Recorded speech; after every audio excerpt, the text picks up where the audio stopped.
But I want to say what I say everywhere I go. And what is that thing that I say to men? Now is the acceptable time. If there is anything you are going to do, you are going to do it now. If you are going to change, you are going to change now.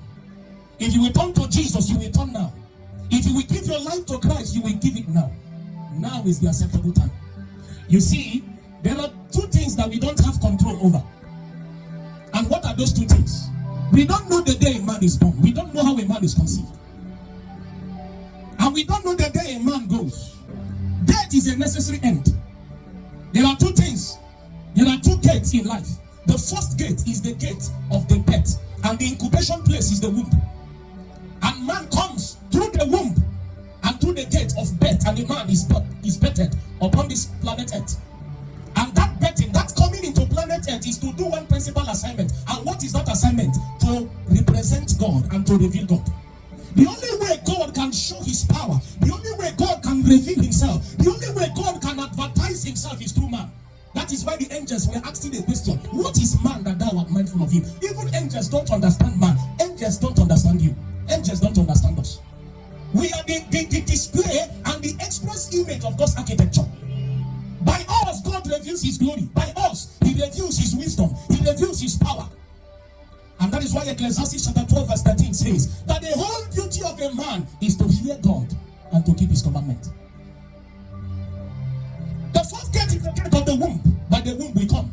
And the second and the last gate is the gate of the tomb. By the tomb we go. If I ask a question, what is the two most important dates in the life of a man?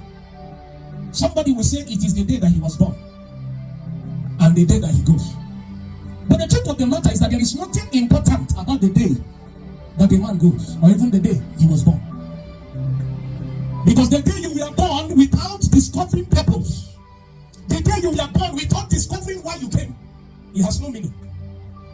The two important days in the life of a man is the day the man gives his life to Christ and the day the man discovers his purpose.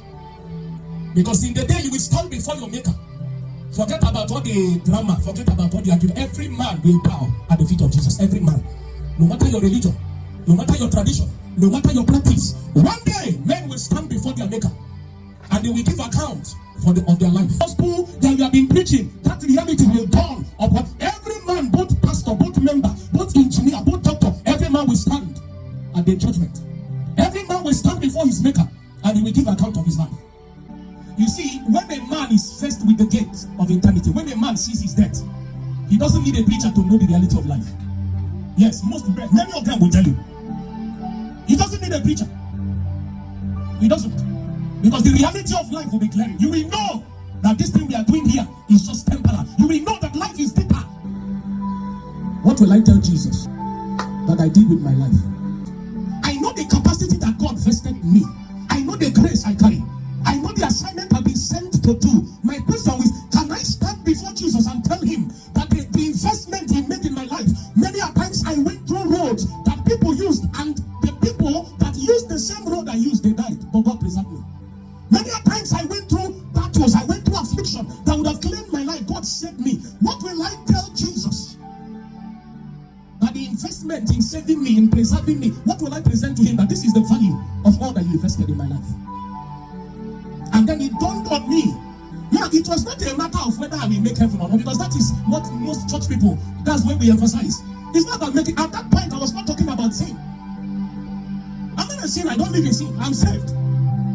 But we are talking about fulfilling purpose. A lot of believers think it's just about entering heaven. Because we don't understand that sin has grade. There is sin of commission. There is sin of omission. There is sin of association. The sin of commission is the one that you did. Maybe you lied, or you castigated somebody, or you fornicated. That is the sin of commission.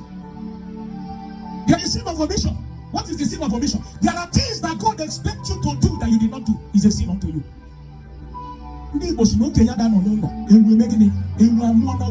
But in our days,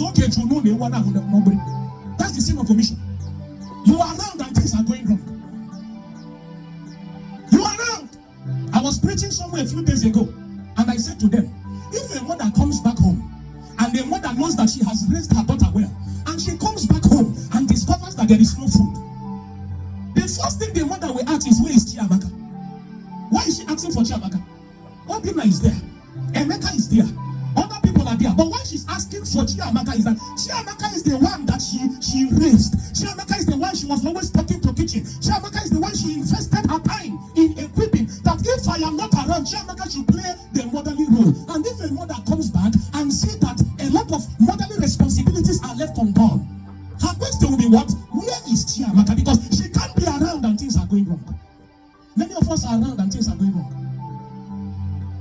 Things are going wrong in your family. Things are going wrong in the society.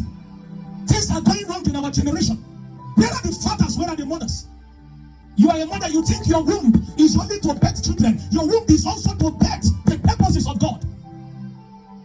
We are looking at the plane of intercessors. We are looking at the towers. We say, oh, you the watchmen that I have set upon the walls of Jerusalem day and night until I have made Jerusalem a place. A lot of people should have become a place by now. A lot of destinies should have manifested by now. But mothers are sleeping. Intercessors are sleeping. Warriors are sleeping.